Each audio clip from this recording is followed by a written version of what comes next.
Hi, good evening, everyone, and welcome to our Healthy Hearts session. It's another Tuesday evening. It was a beautiful weather here. It was windy, but it was better as compared to last week. I don't know about you, Evans. How was the weather at your place? Yeah, I think it's beginning to get a bit chilly now. It was Oh, getting chilly. better, yeah. But now we have Okay, to like blast the heaters on full length. right. I thought today was better here, but well, It's still very anyway. cool. Yeah. Okay, so yeah, welcome to our usual Tuesday culturally tailored nutrition education. Today, we are not going to have a presentation. I think I mentioned on the first session of this year that we want the sessions to be more practical, So yes, every now and then we do the presentations, but we want to have a chat. We want to have a discussion. So on the poster, we were supposed to have two of my usual guests, Sylvia and Dami. Unfortunately, something came up, and so we are not able to have them here.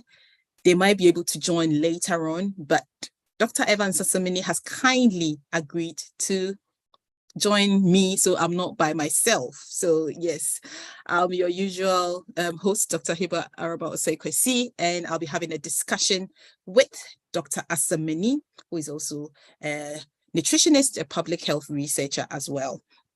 Today, we are going to talk about salt and sugar.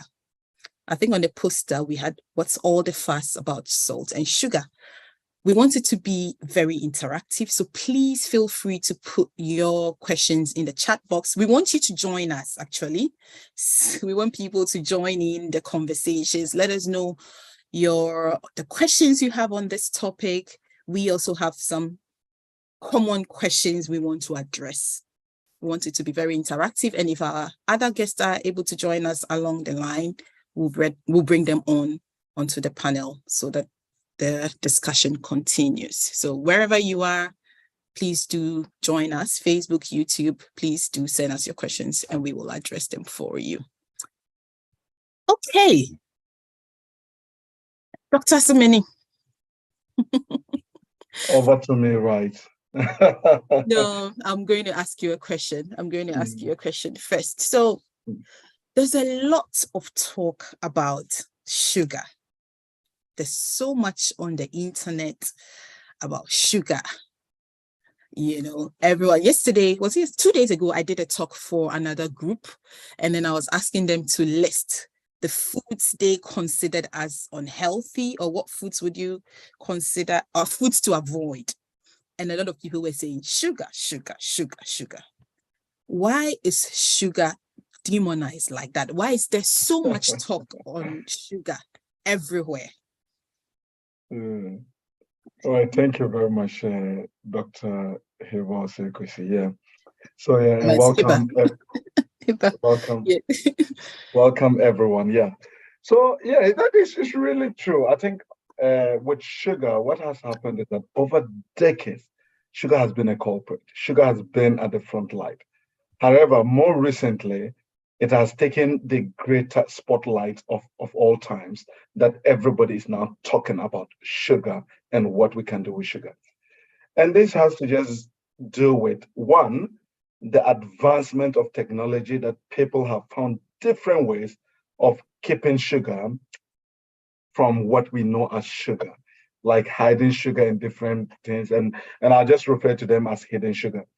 So Okay, unlike just 20 slow years ago, down there. Slow down. So you're saying that one of the reasons why there's so much talk about sugar out there is because technology has transformed sugar such that sugar is hidden in foods. Is that what you're saying? sugar is hidden in foods and the Okay. various pseudonyms, like different names called that.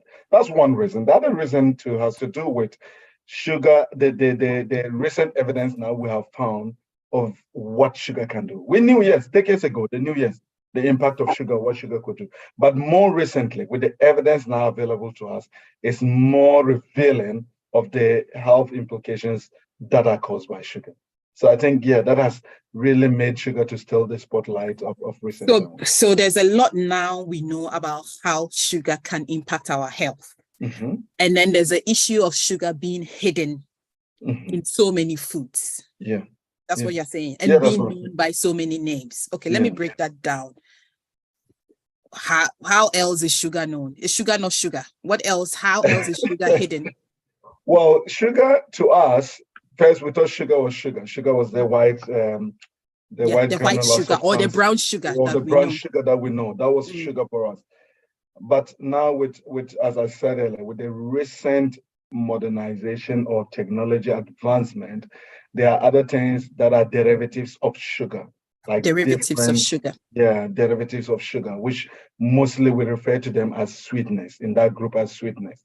But they have the same impact that sugar would have on us. Yeah. Okay. One good example we can all think about is when you talk about our favorite Diet Coke, they say no added sugar.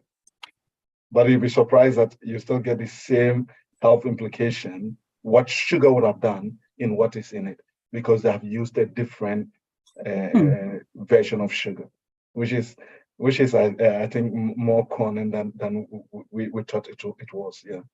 So when people stop taking the usual Coke and then they go in for the no sugar Coke, you're saying that it has the same impact on health? It has the same impact on health. So what is in just the normal Coke, which I'll come to that later on when we're looking at how to identify this hidden sugar to prevent us from becoming trapped to taking them.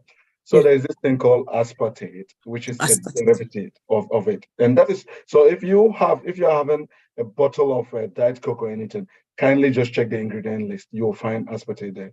And aspartate is a sweetener, which is also empty calories, and also the impact is even more.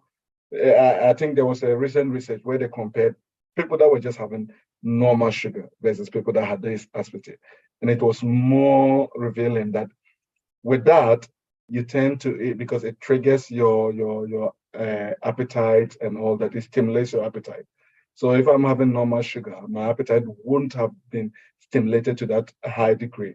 But with you, it's stimulated more even. So you end up eating more after you have had now that you say that, I can also recall coming across a paper that showed that there was this research that was conducted. I can't remember where, but then they realized that just to buttress the point you made, that people who avoided sugar and went on these sweeteners and other sugar derivatives gained more weight. And then they try to explain it just by what you're saying, that, unconsciously people then think that, okay, this doesn't have sugar. And so without, just like you're saying, without even realizing, they then consume more. So they consume more. If it's Diet Coke, they tend to consume more instead of, just the 1 cup they would have had if it was normal Coke.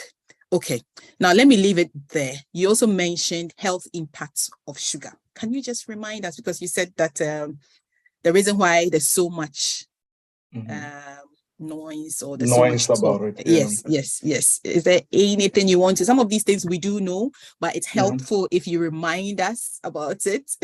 Again, as I said, decades ago, we knew, when it comes to sugar, the impact sugar had. But more recently, we have found that sugar, when it comes to a lot of health implications, we can blame it on sugar, and sugar was a culprit for it.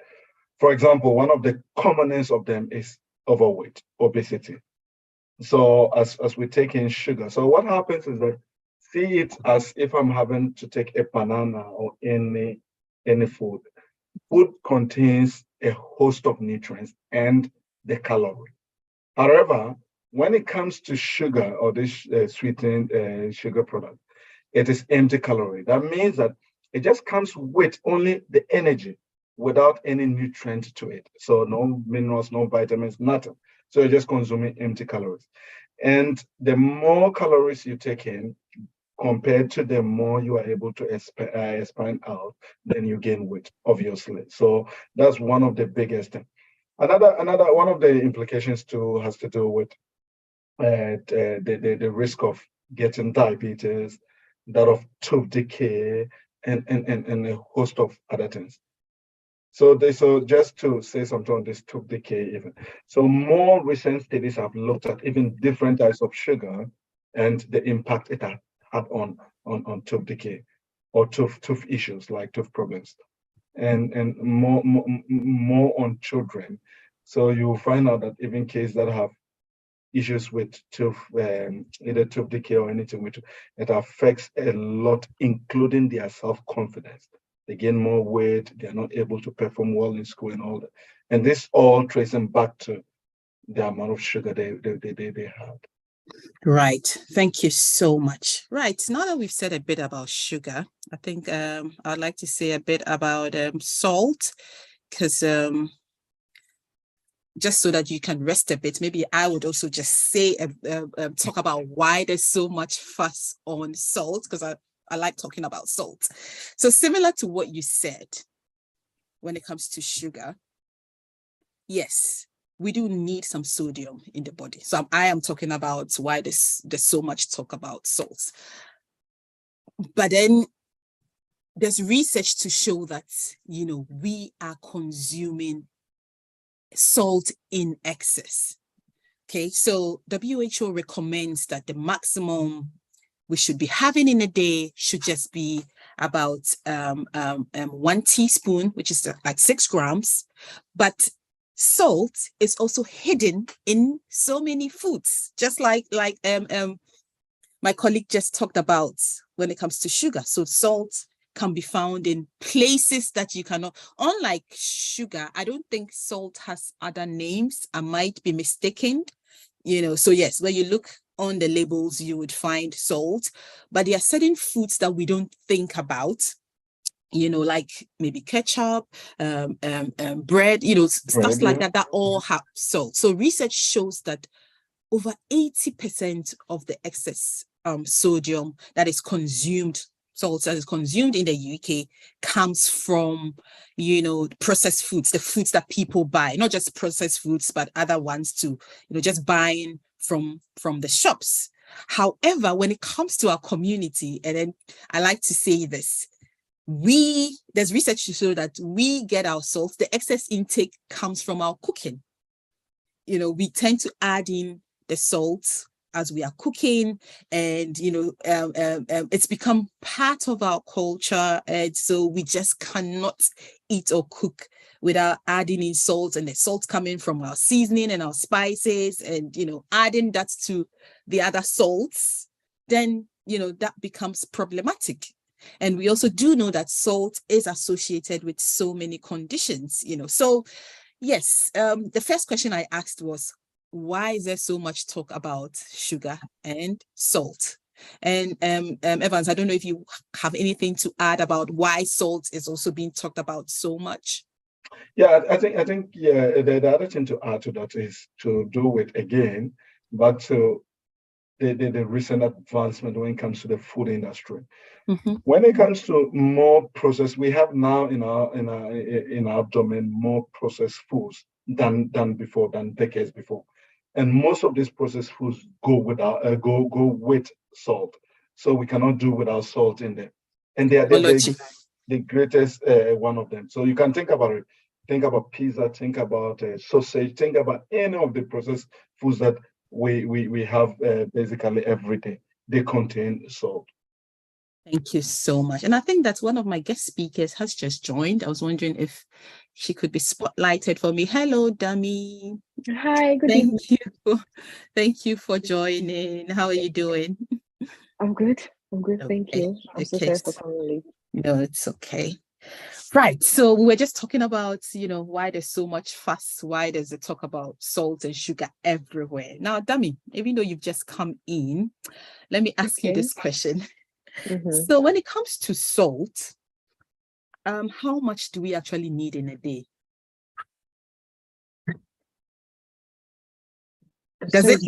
Yes, I just talked about it and I mentioned 6 grams, but mm-hmm. does it differ between men and women, children? Is it? Yeah, it does. And it also differs between certain health conditions, really. So it's not a one size fits all. So someone with hypertension or high blood pressure would have to eat less, or it really depends Just give me a minute, please. I want to pull out figures, so I'm not just saying things from my head yet. That's fine. We want research evidence based. So if you can pull some figures for us, that would be helpful. There.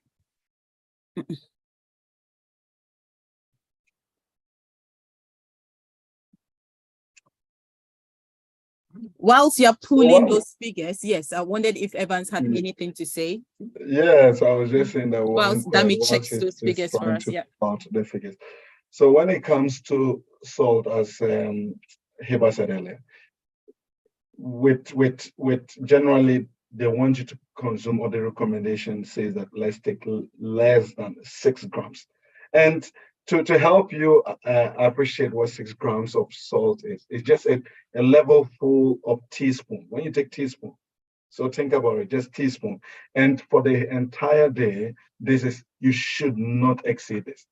And I know Dami will also come with depending some on your more health, figures, your health condition, depending on other things, what you need to do. But does that apply to children as well? Yeah, so with children, it is more lesser than that. So as we get to, so the fixed distance is only from 11 for years adults. Yeah, okay, from 11 years and above. And adults. But as kids, they even need to take less than that. Yeah. So for example, my daughter that is 6 years should take 3 grams a day. So not more than that. Yeah. Not more than 3 grams a day. Yeah. I mean, did you find any figures you wanted to share? Yeah, he had just talked about them. The one with 0 to 6 months and 11 years and above, 6 grams. Right. And I also think 6 grams a day. I mean, considering the things that we eat these days, is that even possible?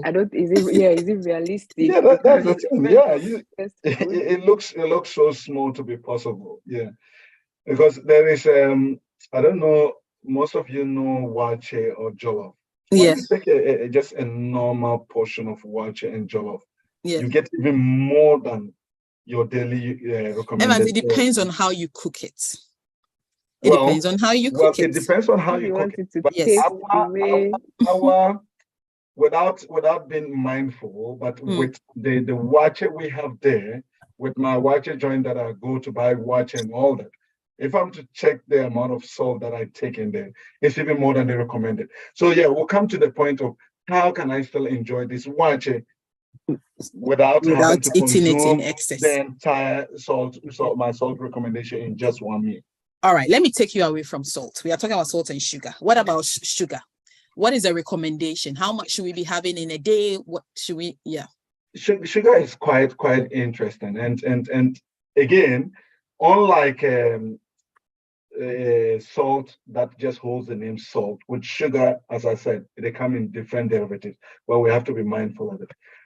Just to explain this, so when the recommendation for sugar is anything that is not natural sugar, so natural sugar refers to a sugar that is still in the natural form. For example, sugar contained in banana, sugar in vegetables, sugar in fruit, anything. Those are natural sugars. However, when it is out of this, whether the granular sugar, the sweetener sugar, they are called free sugars. They are out there, so they are called free sugars. So what the recommendation mostly they give is trying to look at the free sugars and to reduce the free sugars, unlike the natural sugar that is also in so milk. There isn't any set recommendation if it's the natural. So you're talking about the sugars, the ones in the fruits and vegetables, those ones, they don't specify that one. But it's so those ones, those ones are not really specified. There are no recommendations for because those are natural sugars. So for example, having a glass of milk, there is sugar there. Having other distance, but for milk, you have to be mindful not to have high fat milk, but a low fat milk and all that. But those ones, the sugar being in its natural form will not. There isn't any problem with that. Yeah, it hasn't got that huge problem. We should come to later on to look at when it is out of that, when it is free. When it's out. Why is it more damaging when it is free? Okay. So to look at the recommendation with an adult should not take more than 30 grams. And to put 30 grams, the cube of sugar cubes, this is like 7 cubes. So for the entire day, you shouldn't take more than 7 cubes. Evans, wait. 7 cubes looks like a lot. Yeah. Because there's nobody, most of us, we will not put even 1 or 2 cubes of sugar in our tea. So how can we visualize? So why are they saying we are taking too much sugar? Because I don't put 2 or 3. Yeah, because that is so let's just put that is, let's say a cube will be like a teaspoon adding to cube is that like is just teaspoon. like a teaspoon. So let's just say 7 teaspoons in a day. Yeah. So you can think about it that way. So there's no way, let's say throughout the day, I can say, oh, I didn't have that. But no, even let me even put those with adding it in, just the normal sugar adding in. Most of us, even with this winter period, take a lot of tea. Okay. And when you take tea throughout the day, think about the number of cups you have had. Think about the morning cereal you have had and the number of cups you have had throughout the day. So that one alone could even make it up. So that would be, yeah. But now, to pull that one aside, now let's look at what I said earlier about the hidden sugar. So I've had Diet Coke, maybe a bottle. Okay. The amount of this, and I've even exceeded this thing just by having a fizzy drink, Diet Coke, and maybe a smoothie. That alone would give it up for my more than my recommended intake. Please let me clarify that. So I was looking at myself and just hypothetical example, like, so for someone who takes like 2 cups of tea a day just with 1 teaspoon, and I was arguing, and my point was, well, I'm just having 2 teaspoons of sugar or 2 cubes of sugar. How is that any way close to that recommendation? But you are explaining to me that I could still exceed my recommendation because I might have taken smoothies. So you're saying that the sugar in smoothies or fruit juice is free sugar. It counts. It counts. Even though it's coming from fruits and vegetables, it is not your natural sugar. So that counts. So if you're having 2-3 glasses of smoothies or fruit juice, that is increasing the number of sugar or the teaspoons of sugars you're having. If you're having Diet Coke, that also counts, right? That's what you're saying. What was the other example you gave? Okay, so it's because of all these hidden sugars that we tend to overall consume more than the recommendation. Because some people would argue, I don't put sugar in my tea. And some people would say, I use honey. What about that? Yeah. And some people would say, I use brown sugar. What about that? Is that still counting? Yeah. All this count to the recommendation of the sugar that I've just said. Everything that you take, all this hidden sugar that is out there, all counts to it. And I think I like it when you mentioned the smoothie. It might seem really healthy to juice a bit of put fruits together, juice them up, and have it throughout the day because it's coming from fruits. But as I said earlier, when the sugar contained in these fruit and vegetables are being broken, are not in their natural form again, then they act as free sugar and they can cause that same harmful effect as the others. So the recommendation now is that with smoothie, you shouldn't take more than a glass a day, 150 mils a day, because of the sugar that will be in it. I think Dami wants to come in. Yeah. Yes, Dami. Yes. Yeah, I wanted to come in there and not necessarily come in to ask a question. Okay. In that case, so that means that having fruits as a whole is better than having it as a smoothie or as a drink. So basically, if you have it as a whole, the sugar content is not the same as having it as a drink. No? Exactly. Yeah, and honestly, that point is really confusing to so many people. I've had people say, how is that any different? It is orange that I have juiced. How is the sugar in it now different? Yeah, because well, scientifically, or to put in the more, you have broken. Let's see it as a capsule. It's in this capsule. So long as it's in this capsule and gets into your bloodstream, it doesn't spike your blood. But however, when it is broken down out of that capsule, it's now free sugar. It's now roaming. So immediately you take it in, then your blood sugar spikes up. Okay. So we should be having the whole fruits. And if we want to juice it, we should have less of it. Yeah, we can still juice it, but let's just limit it to 1 glass, is what you're saying. 1 glass, yeah. If you juice it, 1 glass a day. Then that should be fine. Okay. And to about the recommendations. So with that, so those were just adults. But when you go down to the other, like to look at our children, for 7 to 10, it's even less. So that's 6 cubes, so like 6 teaspoons. And for 4 to 6, about 5 cubes of sugar. One interesting thing is that there is no recommendation for children less than 4 years. The reason being that children of this age should not take any free sugar. So with their cereal, with whatever we are giving them, we should not give them free sugar. They shouldn't be putting free sugar in their cereal. No, you shouldn't give them sugar. Mm-hmm. Try and avoid that. You can try other things rather than just giving them sugar. Yeah. Yes, Dami, you wanted to come in? Yeah, I wanted to say, I mean, this conversation just shows how difficult it is, because even the cereals you're talking about are loaded with sugar. So there are some cereals that you don't even need to add sugar. It's already loaded with sugar. So I'm just saying, like, when these things are, it's very difficult, and that is why, as researchers, we always say that behavior change is one thing, but the government has a role to play. That's why researchers call out for the need for the government to have all these policies that would regulate the markets, because like you said, the cereals for children already come with sugar. And until there are policies to regulate this, really, there's nothing we can do about that, because people don't produce their cereals at home. And no matter how health conscious you are, you will still buy some of these things. You definitely buy some cereals for your children. And if these cereals are already sugar coated, then we are already, starting our children on the wrong foot. And no wonder childhood obesity is on a rise, because we are in what they describe an obesogenic environment, an environment that promotes unhealthy eating, So the question or the point I tend to make is, yes, we are struggling with this situation.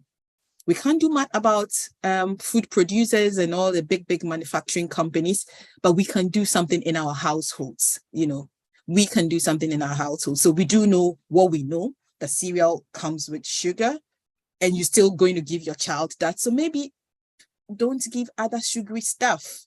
Maybe, because you're already giving you are not supposed to be giving free sugars to those children, but the cereal already has that. So we have to monitor what else they are having so that, they don't have it in excess, knowing the consequences of sugar. Yes, Dami, did you want to come in? Yeah. Yes, I was just coming. There's something that I just wanted to emphasize something. There's something that happened, and that happens a lot, is during festive seasons, where you see children being loaded with soft drinks.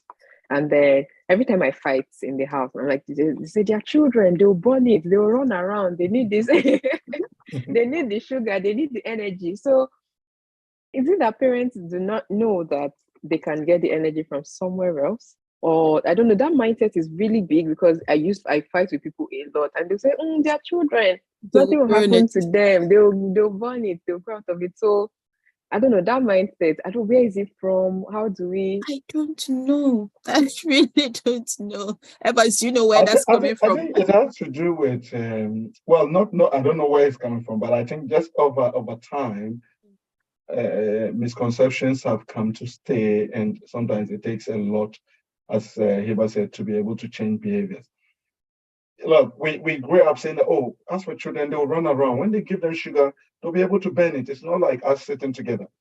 Then maybe the evidence, or they didn't know then, that this had a damaging effect on their tooth. It had a damaging effect on the weight they gain. Also, maybe it wasn't an obesogenic environment, that they were sitting a lot, the lifestyle was in. So I think over time, things have changed rapidly. And we need to be able to let them understand that, look, yes, there are cases, yes, they can run around, but however, these are the damaging effects if they continue to have this amount of sugar in their system. That's a really good point. Things have changed. The environment is no longer what it used to be. Yes, children will run around and burn the energy. And then, there's a hand up. Yes, please, Janet, come in. Yeah. Yes, do you want to unmute yourself? Yes. Yes. Hi, good evening, everyone. Good evening. Yes, so I just wanted to chip in a little bit with what you Dami said about people having that idea that the children will run around and burn that. I think what what happens is that people look at the overall total calories that you get from sugar, but like Evan said, it's not just that. The damage it will cause in the first place before it gets to the calories that everybody's looking at, that the children will burn, is a big problem. It can cause lots of things, diabetes and all that. They're just looking at the calories. They think, oh, adults are not physically active as much as children are, but it's really not good for any of us. Thank you. Thank you, Janet. Please feel free to let us if you want to make any contribution, and then you can come in, ask any questions as well. Let's talk about our community. So, Evans, I don't know if you've heard about salt sensitivity. Have you heard anything about salt sensitivity?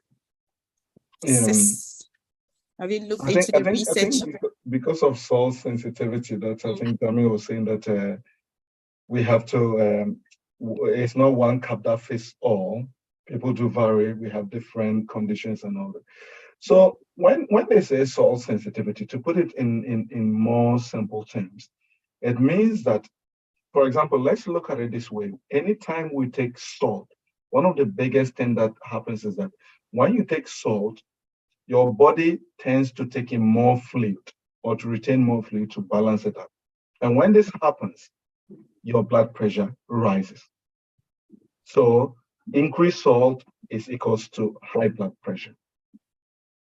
However, now salt sensitivity comes in here. Some people with the same amount of salt intake have different reaction to how the blood pressure occurs, or the rise in blood pressure. So it's this kind of difference that we have. And there's a lot of research to show that we, people from African descent, Blacks and Caribbean, we tend to be to have this salt sensitivity. We tend to have a different reaction to salt as compared to other people. So with the same amount of salt that I will take, versus my white colleague that will take, my blood pressure will spike higher than that person.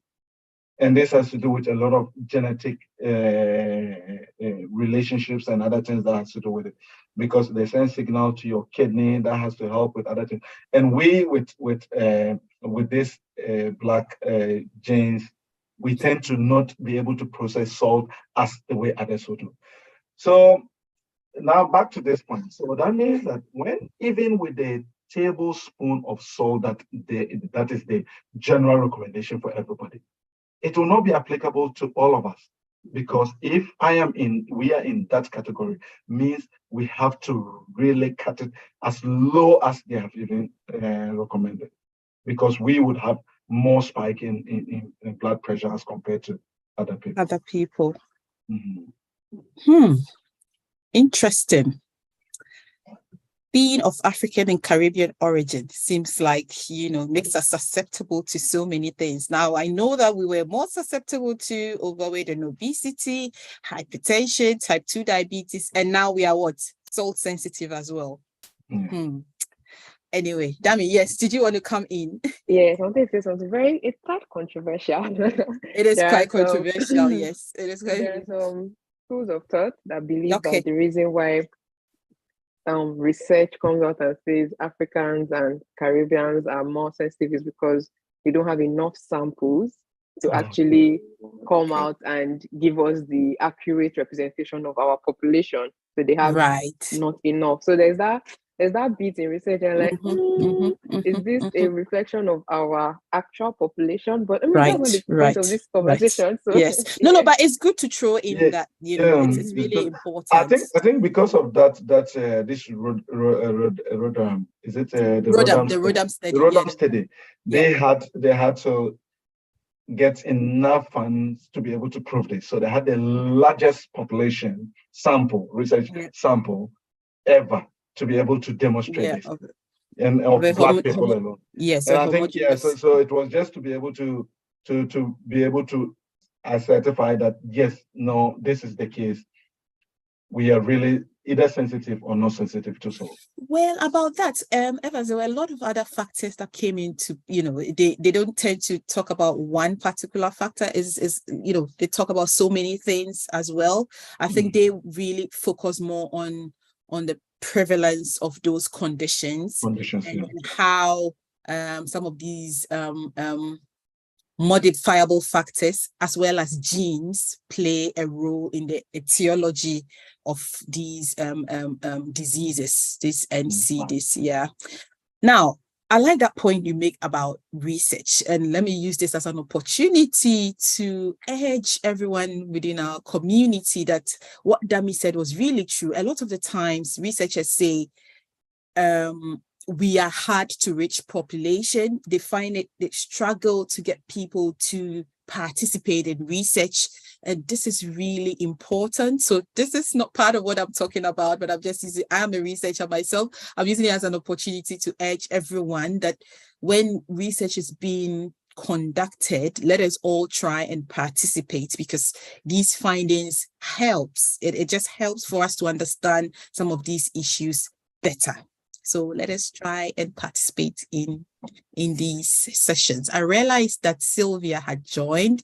Sylvia, I explained that you had an emergency, so you couldn't join the panel. If you're on and you can unmute yourself, welcome. And if you have anything to say, please unmute yourself and say it. If not, let me throw in this question whilst we are waiting for. Please do send us your questions. Yes, a question that I always get. What about Maggi, Royco, all those things we use in cooking? What would you say about it? Anything you would say about those things? Should we stop using them or what? This conversation. You don't like having this conversation. The thing is, with seasoning cubes, honestly, it's beyond sodium. There's also the issue of MSG.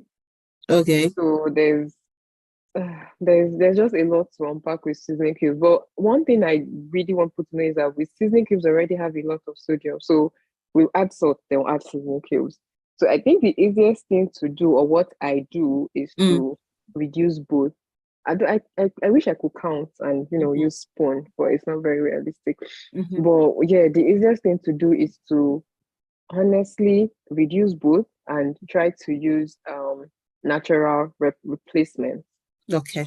Yeah. So what I did, I try not to use salt in things like rice, plantain, things that I can't do without salt.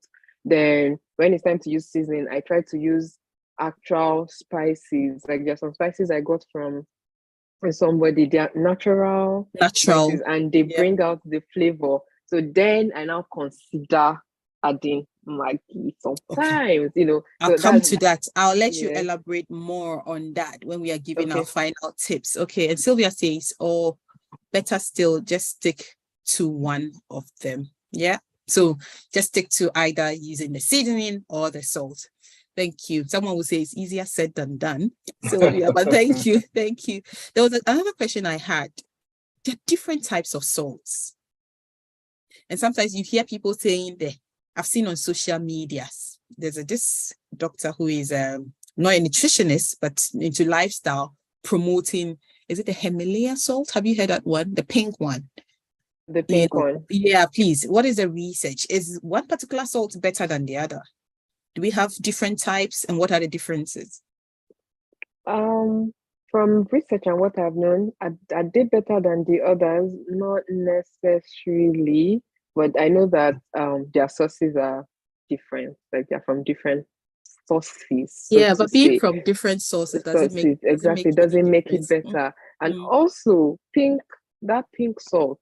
There's the one that comes from, there's this rock thing, which is, and I'm on a group of like a community of people that talk about food and health.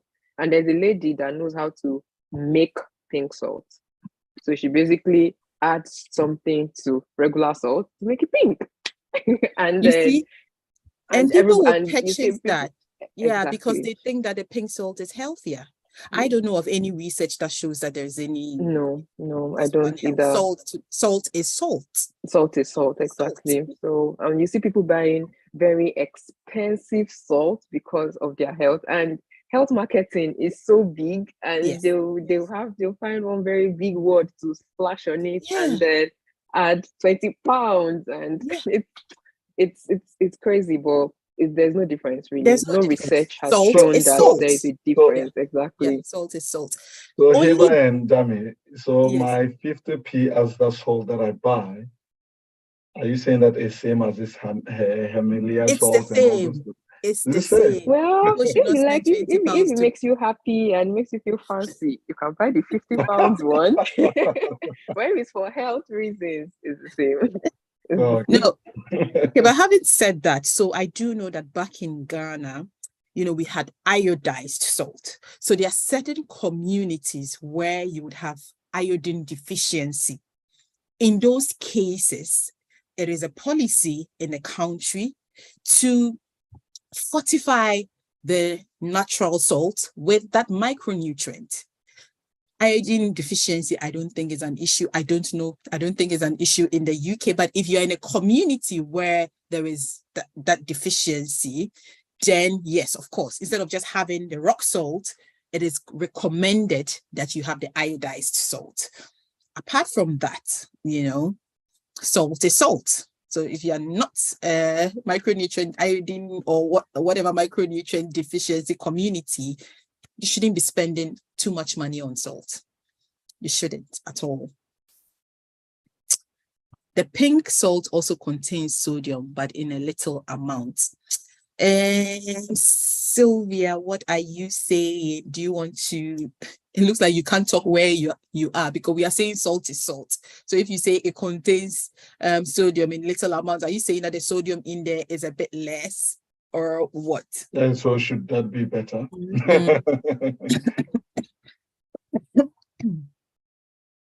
Dami, you mentioned sodium. I wondered if you had anything to say on the difference between salt and sodium chloride and salt.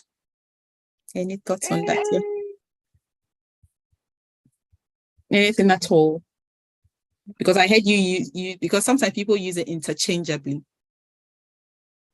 Okay, well, hold on, I'll come in. Okay, I don't. Salt contains sodium. Yes. But Indeed. salt is not just sodium.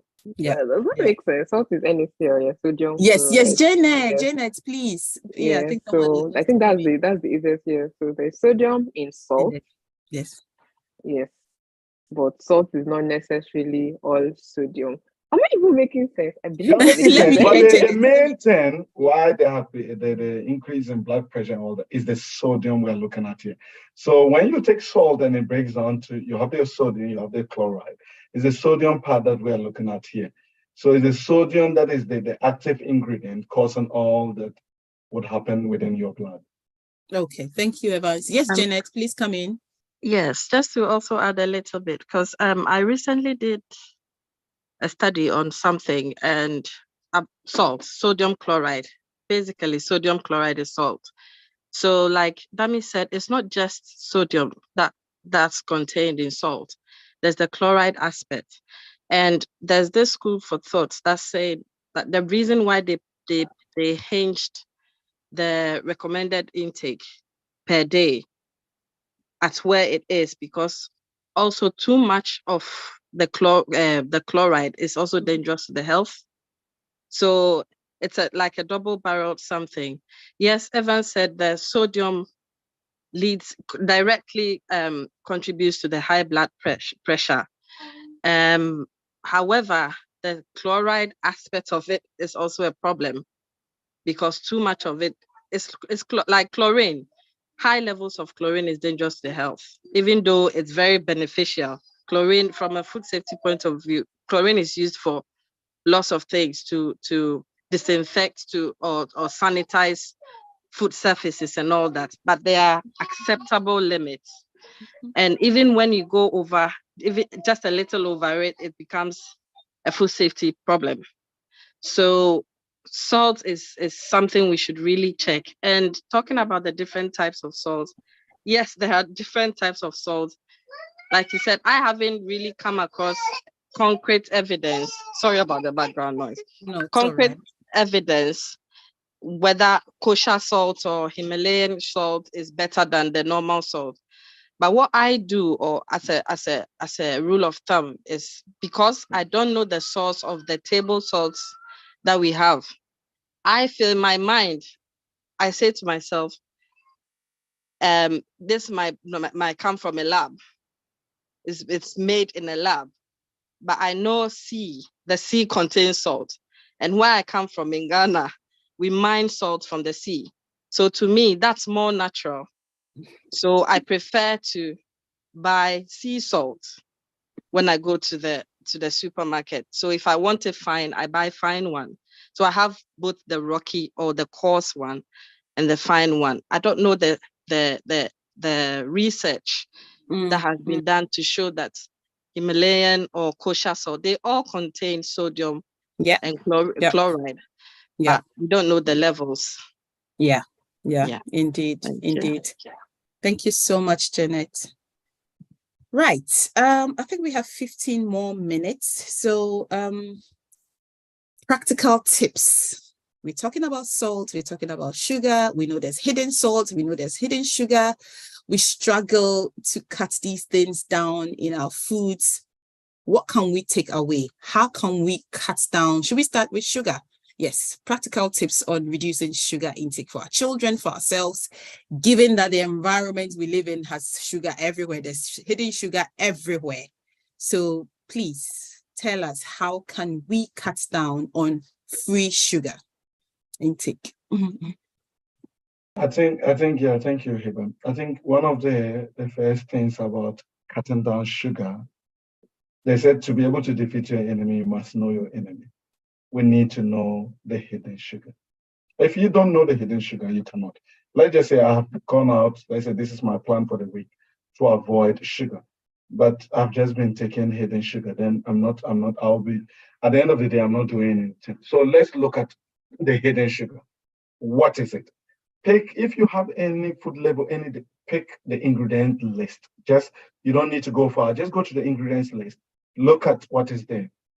Is there anything that some of them even try to help by putting it into brackets, sweetener. They'll put a sweetener, aspartate. There are a lot of different names that they have for them. I think I have just quite a few here. They have dextrose, fructose, maltose, syrup, aspartate, sorbitol, sucralose. So they will have anything that when at the end of the day, anything that you see in the ingredient list that you're not sure, Google it and be sure. Especially when it ends with TORL, sorbitol, all those kind of diseases. So if you know what it contains, that it contains sugar, then you can now look at how much sugar is in this, and how much is it contributing to my daily recommended intake. And that's the next point I come to. Another very easy practical tip is the UK food labeling has made this traffic light system, where red means danger, amber means it's okay here and there, you should try to proceed with caution, and green means it's good. So if you take crepes or anything that contains, crepe salt, but anything with sugar, you will see that the amber, the food labeling system will be there, the red, amber, and green. So this way you'll be able to know, and below the traffic Evans, light, hold on. So the products would have red, the color coded system you're talking about. So would it just, if it says amber, is it referring to sugar? No, so within it, they have different, I don't know if I can show you a simple one. So if you have something, please let's see, so we can understand. How do we select products that have, less sugar? Yeah, so that way it just you're able to quickly know what good. I think this is a good one here. So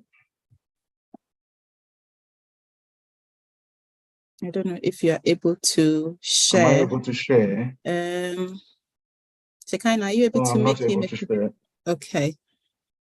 Are you able to make him co-host, please? he wants to show us one of those products and how we can interpret those food labels. Jadida has just even kept one on the. Oh, is there one in the? Okay. On the chat. Am I co-host? Let me see if I can show that. Yeah, because I can't share it. Yeah. Yeah. So okay, I'm going to share something. Okay, sure. So all you right. can Okay. explain. Yeah, can you see this? Is this what you were looking for? Yeah, that's Okay, just something simple. So you see within it tells you the amount of energy, your fat, the out of the fat, the saturated fat that is in the sugar and salt. So this is a very good example. So this one is telling you that the sugar is so this is telling you that first of all the color. Let's just say I'm in a haste and I'll just get to the supermarket. Looking at it, another yes, green is good for me. Now they even went to add low to it. But with the percentage that the cursor is on, that means that out of my recommended sugar intake, my 7 cubes that I have to take in a day is less than 1% of it. You see, so it's good. So it's good for you. Okay. Yeah. Okay. So that was what I wanted to show. Now that we are looking at the labels, can we just look at the same for salt? And I'll come back to salt, but is that the same interpretation for salt? That's the same interpretation. So when you go, and I think Dami mentioned something about the cereal. Yes, these foods also, other foods have salt in them, but some of them do have less salt as compared to others. It's the same thing. Let's just say I pick a box of oat. When you look at it, just quickly glance this traffic light system. You might find out that one of the product would have a less salt content as compared to the other. And interestingly, watch out, this would always be cheaper as compared to the one that has the highest salt. So this will either be the main grocery brand, like an Asda brand, as compared to the well-known brand that we have there. It will always be cheaper. So let's take note of that. So as you do, you are comparing your prices. You're also comparing this easy traffic light system that you really. Wow. Thank you. I haven't finished with the practical tips. Okay, yes. Or do you want to come to the salt and I'll come back to that? Yeah. Dami, did you have any practical tips you wanted to share? Either salt or sugar? For sugar or salt, any of them. What do you do? How do you cut down on your salt intake? For sugar, I don't take sugar. I'm not saying that for me. I don't add sugar to my tea. So I'm the wrongest person to give, because a lot of people tell me I'm weird. So let's just move to salt. So the most practical thing I salt, do salt is, I honestly look out for one when I'm cooking. What can I avoid adding salt to and will still almost taste the same? Rice, yam, plantain. Honestly, I don't. Yeah, you don't put salt on. Yeah, I don't put salt, and it's just. I think it's a mind thing. Like over time, you can train your taste buds to get used to it. Then, secondly, packaged food. So things like crisps, especially crisps and snacks. They are very, very high in sodium. So I try my best to avoid them. It's tough, but yes, it's very intentional that when I'm buying, because I know that I like to snack.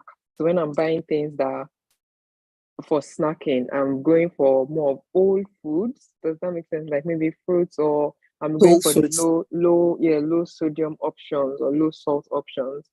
So as opposed to taking salted popcorn, I'll probably go for the regular one, just little things like that. And then when I'm cooking things like stews and sauces, I am intentional about using natural spices first. So I use natural spices first. I add a little bit of salt. Then if it's necessary, then I kind of start to add seasoning cubes. I also try not to eat out a lot, but honestly, practical steps is making the decision every day, step by step, and training your taste buds to get used to it. And natural spices are so. I used to say it was a lie and it's impossible until I started using it. It's amazing. Natural spices like? I don't, that's the thing. I don't know what the lady, she has, I believe she has a, hold on, let me go and look for one of her bottles. Someone said, I don't know Yes, what I they are can just called say in what's on her English, but label. yeah, Yeah. I know we have a lot within our community. Anyway, Evans, let me come back to you. Any more tips for us, please? I think I like what Dami said. You need to train your taste buds. So with that, when it comes to most of us that take tea, even let me use a practical term as tea, because easier said than done. There is no way you can cut from 2 teaspoons of sugar to no sugar. It's not possible. You won't be able to do it. Yeah. You only be deceiving yourself because your taste buds is like a language. They already understand that language. Yeah. So one of the easiest way you can do, which I did for myself and it worked very well, was from these 2 teaspoons, I reduced it to 1 teaspoon. Then from 1 teaspoon, after a long time, I took it to half. Then I took it to nothing, and now I don't take tea.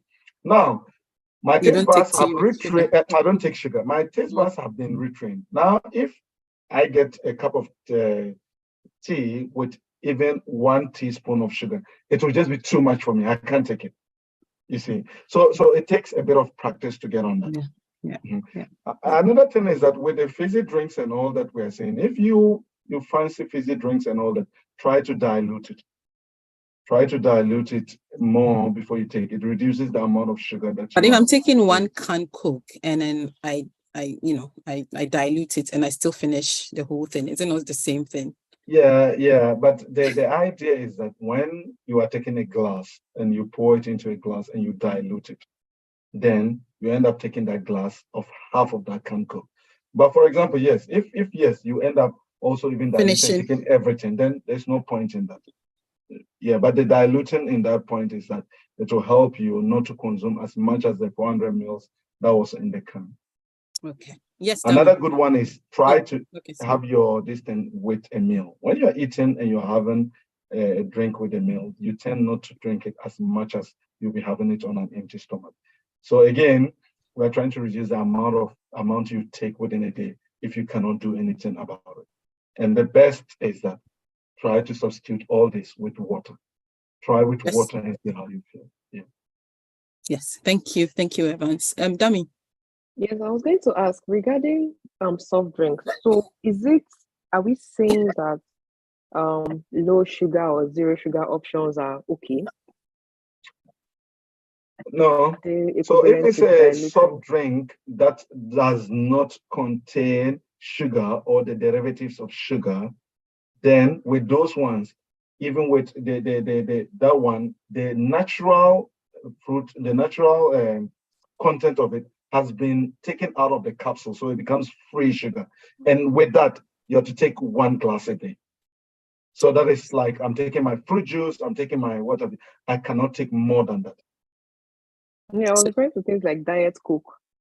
Oh, so you go for Diet Coke? Yes. For Diet Coke, no, it's not. Because even though it says no added sugar, please watch out. No added sugar. Or they say sugar-free. No, it's not sugar-free. It contains a hidden sugar, which mostly, if you have one by you, just check. You will have aspartate by it. And you can see the harmful effects about aspartate. You will gain weight with it. The implications of sugar, you will still get with it. Okay, guys, I think we have to wrap up here. So I think the message I'm getting from what you are saying, Evans, is that, there's a lot of hidden sugar out there. And I saw this video on social media that said sugar had about 99 different names, So yes, you will not always see sugar or white sugar or brown sugar, but all of those other things that substituted as sugar are also free sugar, right, Evans? That's what we are saying. They are all considered as free sugar.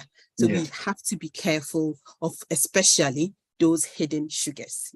Most of the times we only think about just the white sugar, the brown sugar, or honey, but there are so many other things that are hidden in our foods, and we need to be careful. One way of being sure is check the labels of those food products, and Evans has shown us how to read the labels.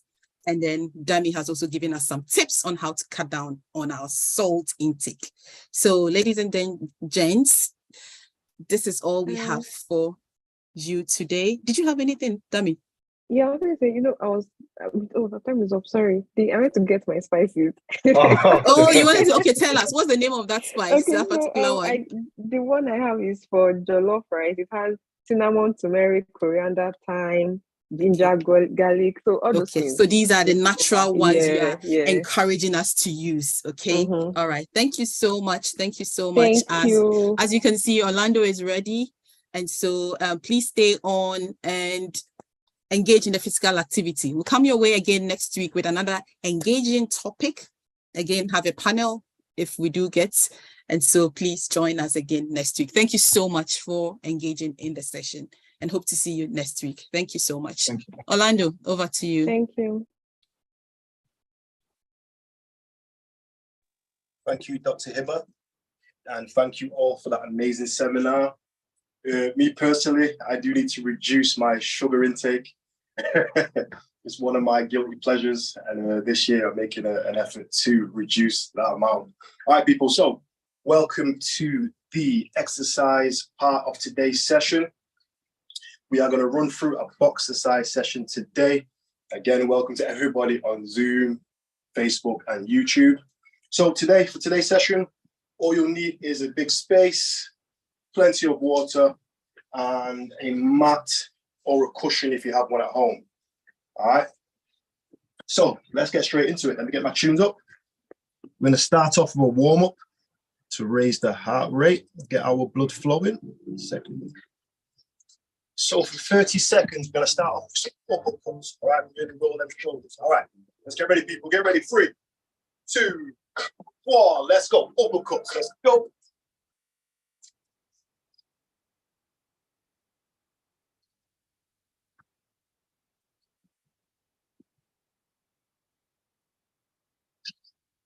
So really roll them shoulders. Arms, shoulders, body, legs. Let's get prepared to work. Keep that going, people. 10 seconds. 3, 2, 1. Now let's go straight.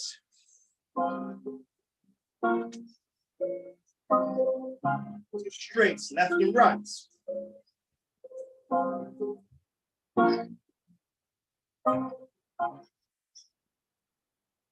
Back going.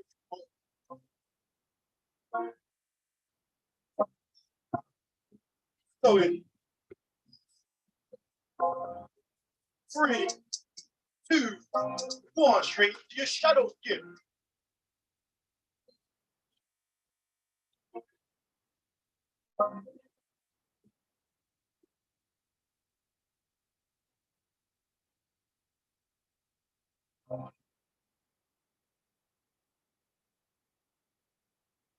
Six. Go halfway. Keep that going.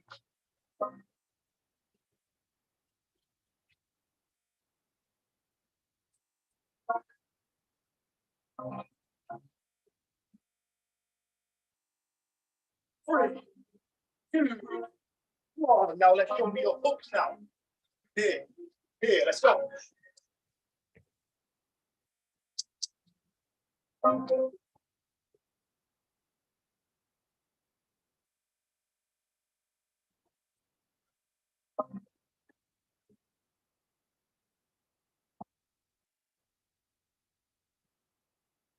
Halfway, people, keep going.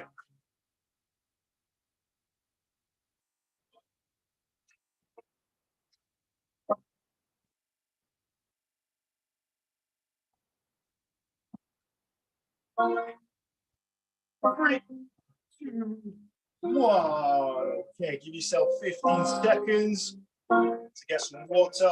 Quick breather. And then we're going to go straight back into our warm-up.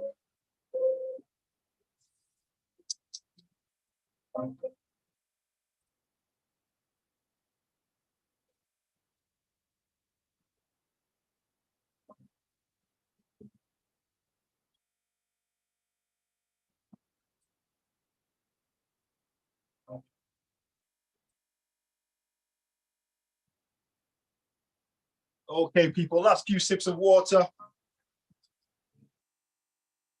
Okay, back to your spaces, people. Let's continue the warm-up. Okay, next, we've got side steps for 30 seconds, okay? Side steps for 30 seconds. Get ready, 3, 2, 1, let's go. Give me 30 seconds, go.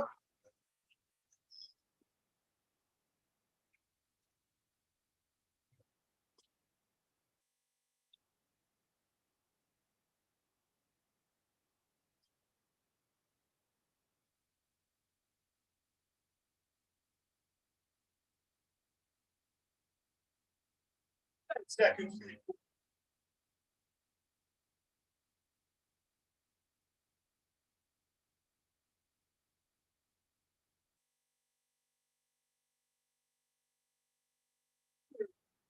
One, next one.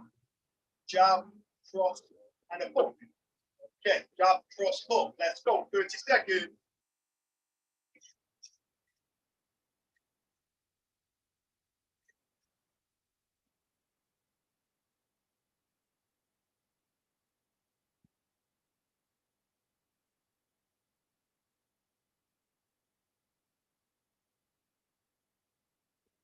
Let's go, people.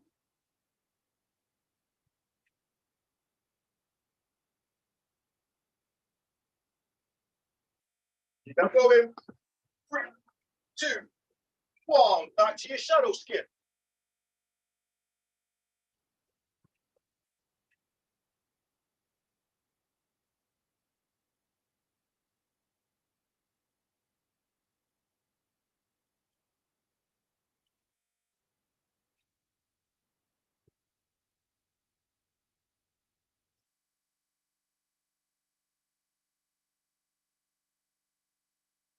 Three, 2, 1. And time, people. Okay, another 20-second break. And then we're going to step into the ring for round number 1. Well done.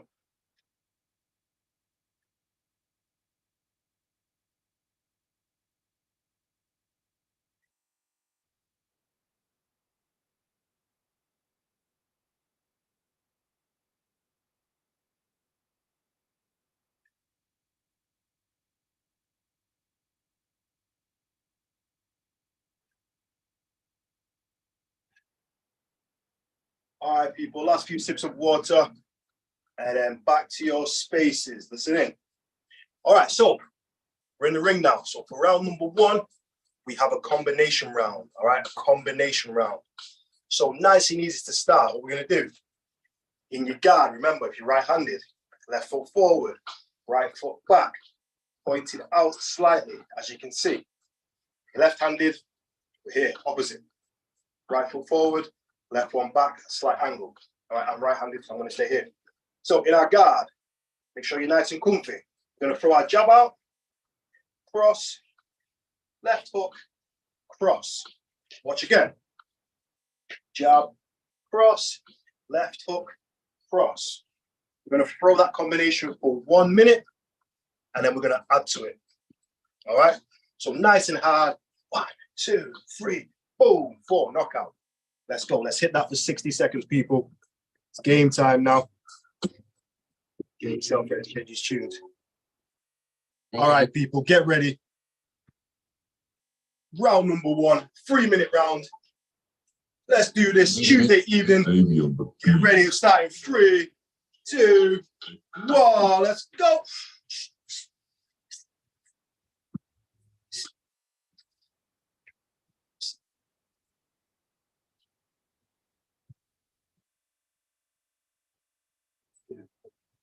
Let's go. Snap it out there, guys. Let's go. Jab, cross, hook, cross.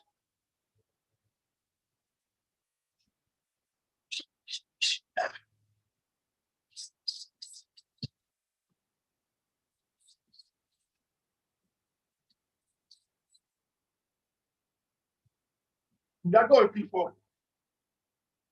20 seconds.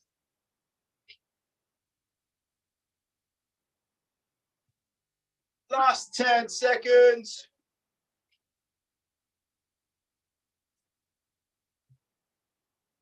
3, 2, 1. Okay, let me pause my clock. All right, second minute, we're going to add to it now. So we're going to be here. Jab, cross, left hook, cross. We're going to add another hook and cross. So at the end, hook, cross. So watch it all together. 1, 2, 3, 4, 3, 4. There. Let's go. 3, 2, 1. Let's go.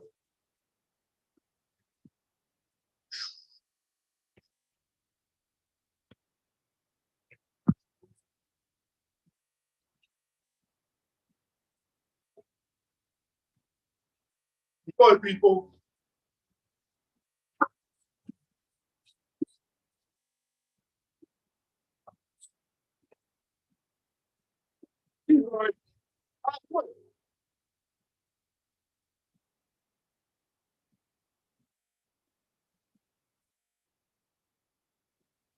Working that combo, jab, cross, hook, cross, hook, cross.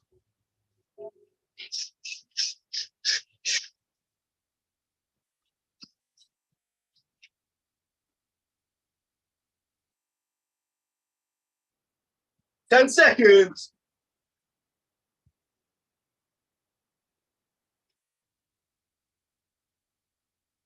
2, 1. Okay, pause the clock. All right, so our final addition, we're going to add 2 uppercuts to the end. So watch the whole sequence. 1, 2, 3, 4, 3, 4. Bam, right there. Watch again. 2, 3, 4, bam, finish. Let's go, people. Last minute. 3, 2, 1, go.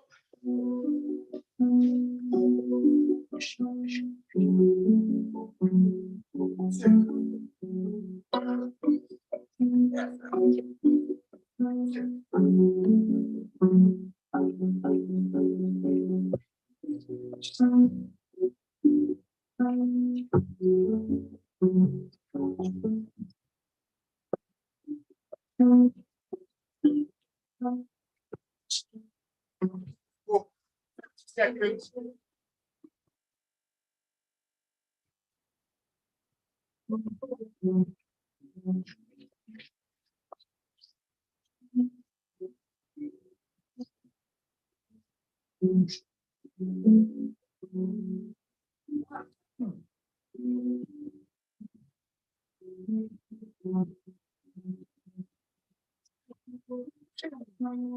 Oh, nice dive, people. Well done. Give yourself a well-earned 30-second water break.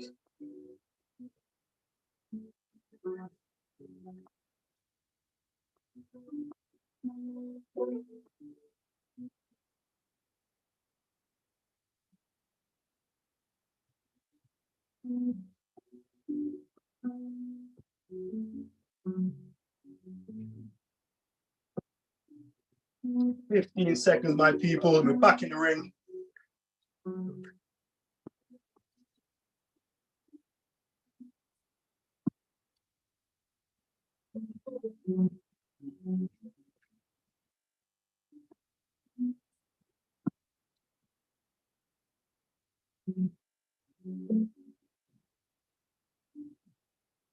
Okay, people, game time. Round number 2 coming your way. All right, so next we have a pyramid round, okay, a pyramid round. And we're going to mix strength with speed. All right, so combos or punches will stay the same throughout the round. They'll just increase. All right, so first of all, in your combo, we're going to be 1, 2, 3, 4, just like the first minute of the last round. So jab, cross, hook, cross. From there, I need 2 uppercuts for speed, nice and quick. So we're here. Then we go through the combo again. Jab, cross, hook, cross. This time I need 4 uppercuts, nice and quick. All right. Then your combo, 6 uppercuts, combo, 8 uppercuts, combo, 10 uppercuts. And then you start right back at 1. All right, let's try that for the 3-minute round, people. Let's go. So we're mixing the strength. First part, the jab, cross, hook, cross, as strong as possible. Put your whole body into those punches. And then with the uppercuts, nice and quick. Really roll them shoulders. All right, people, let's go. Let's get ready. 3, 2, 1. Go.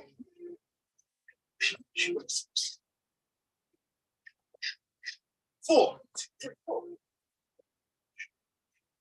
6, 8,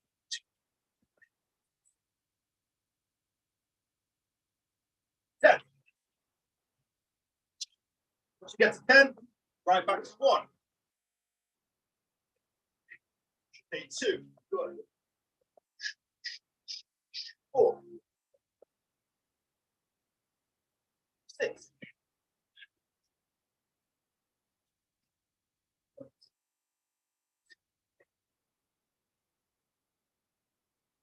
10. Keep going, people. 1 minute down.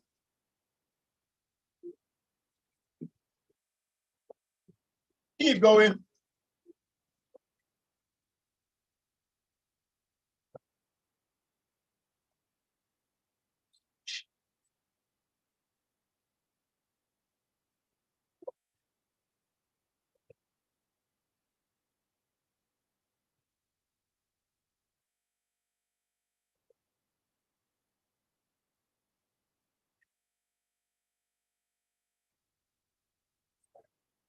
Keep going, people.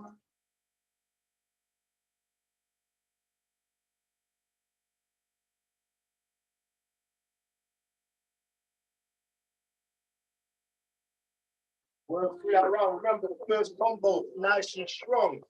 Uppercuts working on speed.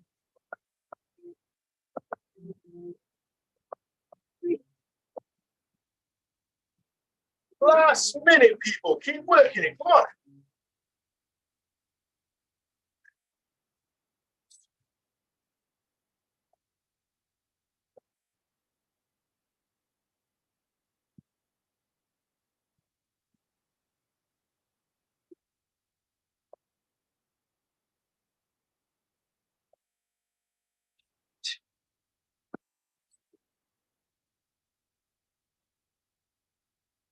30 seconds.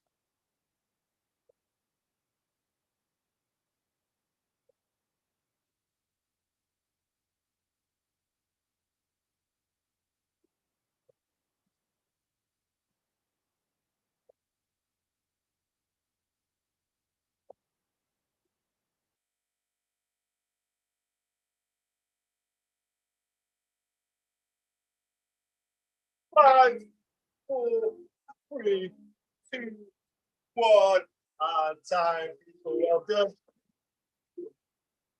Yourself a 30-second water break.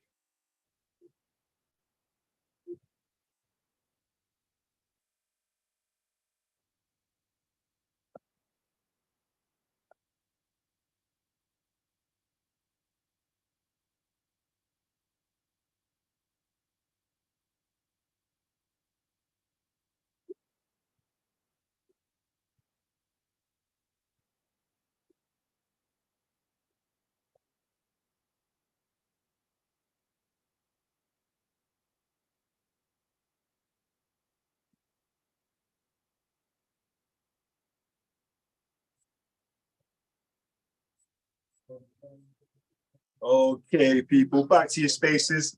Listening. All right, so next round, we've got a pyramid round mixed in with legs. All right, working on those tree stumps, carries around all day. All right, so punches will stay the same. So we're going to work with straights and uppercuts. All right, so we're going to do this now. So first, I need 2 straights, 2 uppercuts.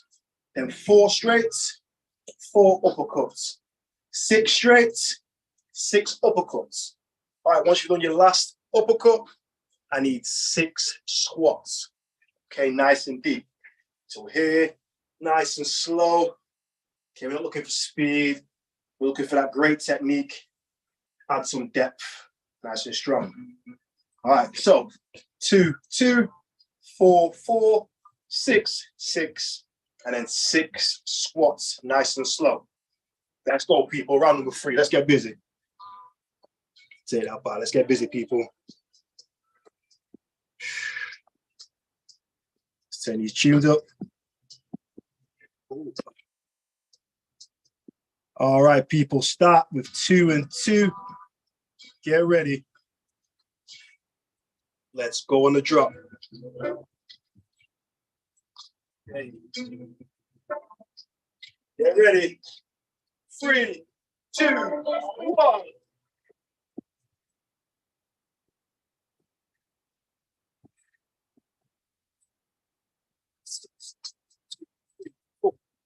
Six. Push 6.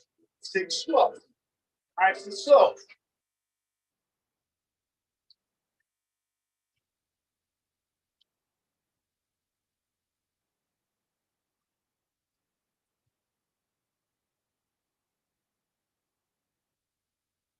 Once you've done your 6, straight back to your combo.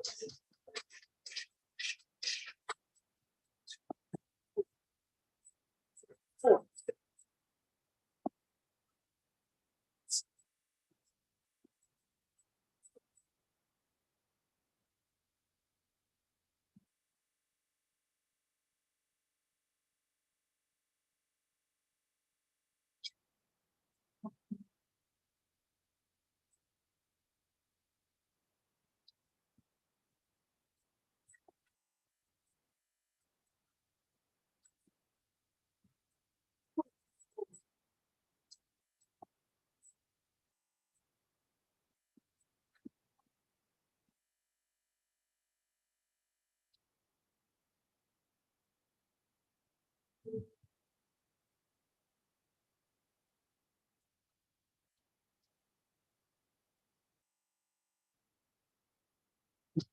That's what keep on, people.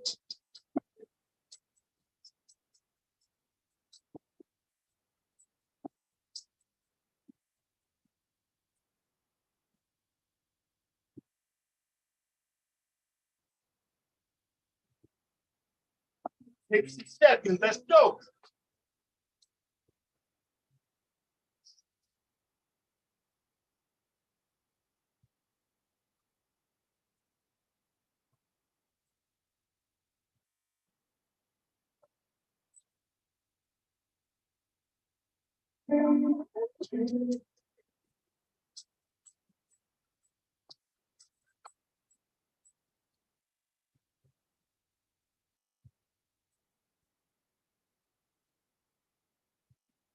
Second, people, keep working through. Come on.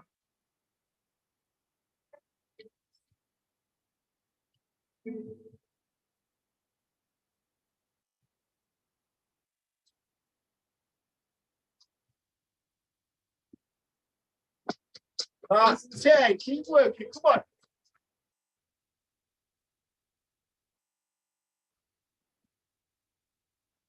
Three, 2, 1. And that's time, people. Well done. Back to your corners, water break. And then we've got our 4th and final round coming in.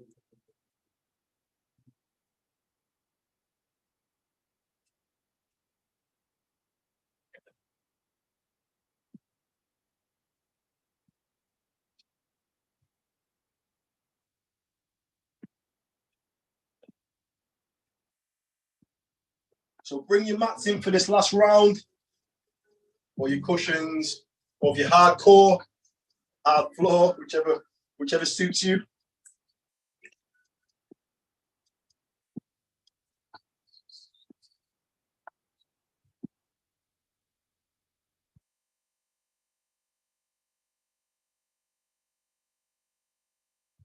Ten seconds.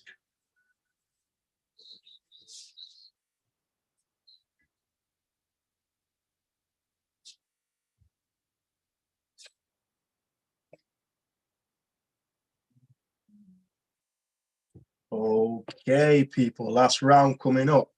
So last round, we've got a boxing combination round mixed with abs. All right. So like the first round and the second round, this combination will stay the same. All right. So it's going to be jab, cross, hook, cross. And you're going to perform that combination 10 times. Okay.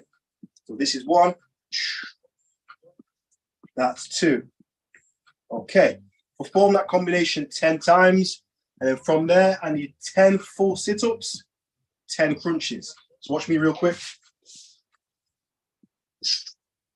So 10 full sit-ups here, down and up to 10, and then 10 crunches. So hands on the head, either behind or in front, and we go with elbow to knees.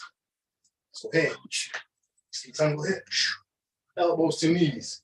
Nice and flat, elbows to knees. Nice and flat, elbows to knees. 10, 10, and then straight back into your combo. All right, let's go, people. Last round coming up now. Last round. Let's go hard now, people. Come on.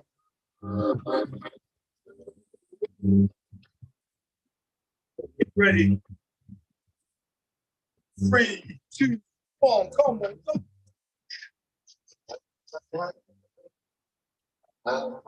That's 2. 3. 4. 5. 6. 7.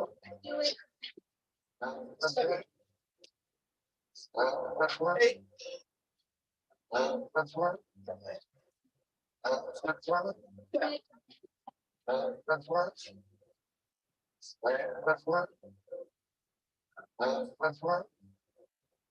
Let's go, people. Work it. Let's work, people.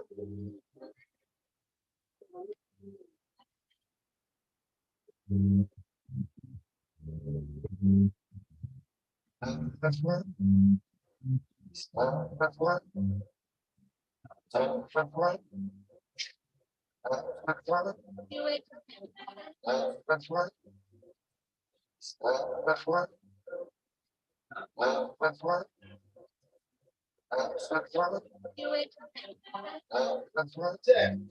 Once you do your 10 and 10, right back into your combo. Halfway, people.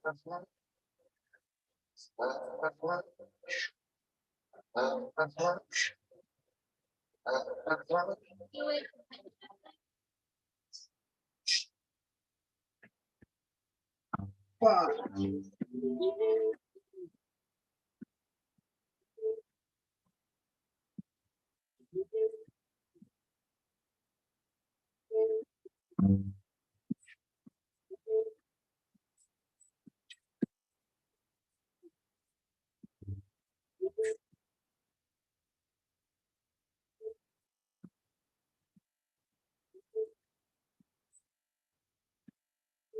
Let's go. We'll keep working through it.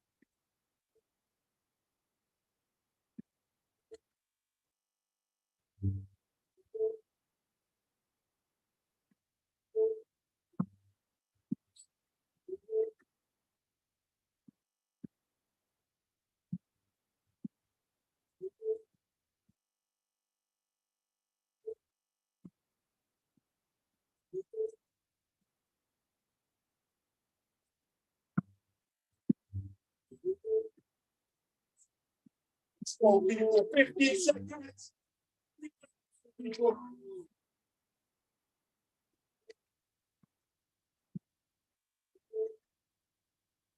That's it.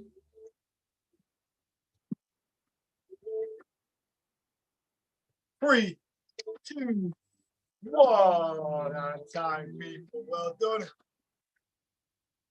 Let's have another 30-second break, and then we will stretch off. Well done.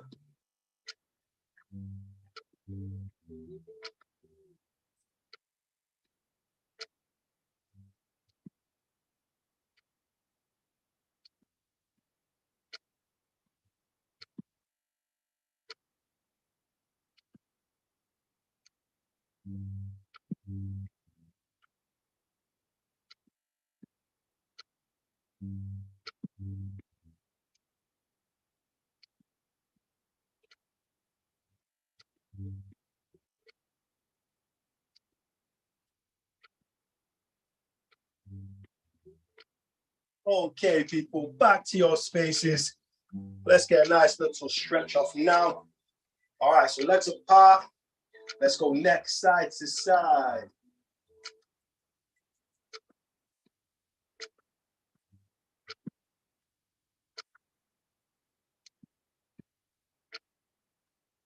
Let's go ear to shoulder.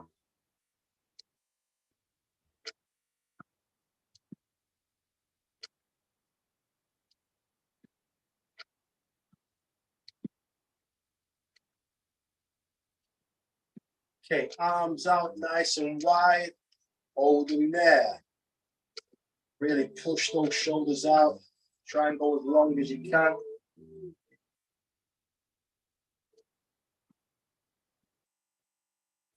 Okay, turn your palms to the sky. Oi.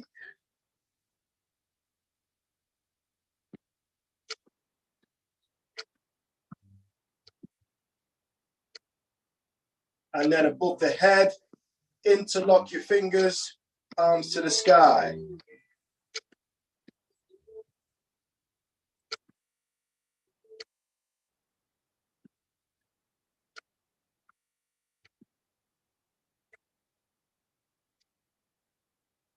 Okay, hands on the hips, nice big circles. Woo.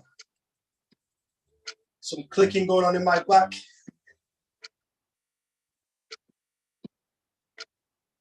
Change direction.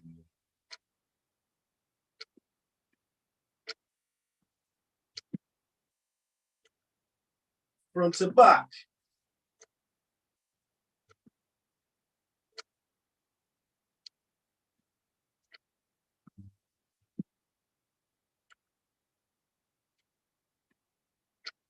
Last one, legs apart. All right, get both hands down to your left ankle. Try and get your head to your knee if you're flexible enough.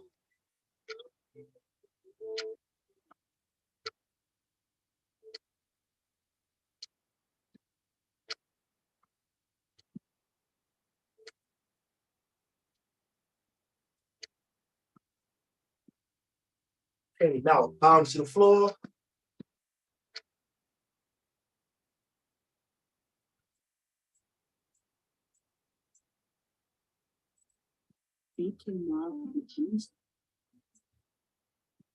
Down to your right ankle.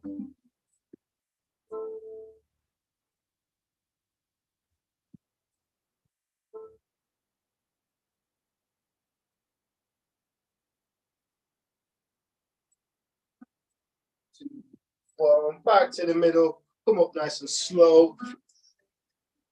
Shake it all off.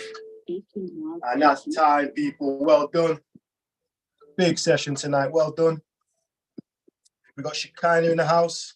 Yes, I'm here. Thank you so much, Orlando, for that energizing session. And what can the people expect for next week as well? So yeah, next 2 weeks. So this is a 4-week boxercise block. So the next 2 weeks we have boxercise, and then from there we're going into some Pilates. Nice. Yeah. Sounds interesting. So guys, you've heard from Orlando what you can expect next week, and then next week we'll be back here on Healthy Hearts at 6 o'clock, from 6 to 7:30, with another engaging panel discussion as well. So we look forward to seeing you next week, and see you then. Bye everyone. Peace out, people. Thank you for your hard work. Peace.